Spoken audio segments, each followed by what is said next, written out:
Peyğəmbər xanımı vəsf edəndə buyururdu: "Fədaha əbuha." Peyğəmbər hər vaxt çətinliyə düşürdü, sıxıntıda olurdu. Pənah gətirirdi xanım Zəhraya. Buna görə də Peyğəmbər xanım Zəhraya belə buyururdu: "Ummu əbiha." Atasının anası.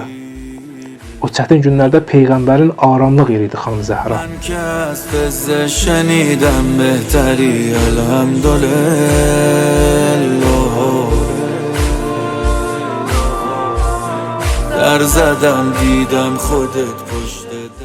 Bir gün Əleyhisselam xanım Zəhraya buyurur: "Zəhracan, mənim üzümə bax. Sən özün bilirsən ki, sənin mənim üzümə baxmağın mənim qəm qüssəmi və yorğunçuluğumu aradan aparır."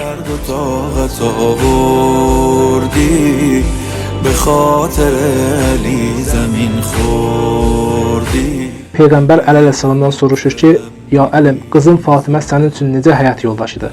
Əleyhisselam buyurur ki, "Fatimə mənim üçün Allaha bəndəçilik etməkdə və Allaha ibadət etməkdə ən yaxşı köməkçidir." Buna görə də Əleyhisselam xanımın şəhadət yatağında buyurur ki, "Fatimə, sənin məndən ayrılmağın mənim üçün çətindir."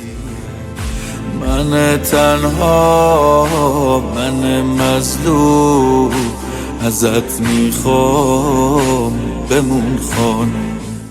İmam Həsən Əleyhisselam buyurur, mihrabda mələklər xanıma, xanım Məryəmə salam dedikləri kimi salam deyirdilər. Və buyururlar: "Ey Fatimə, həqiqətən Allah səni seçmiş, pak və bütün qadınlardan üstün qərar vermişdir." از گلوی پسر تیره سه شعبه نکشیدی،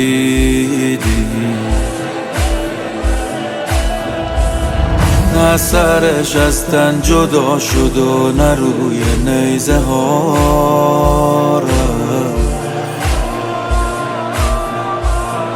دوباره گریز روزه ها به سمت کربلا.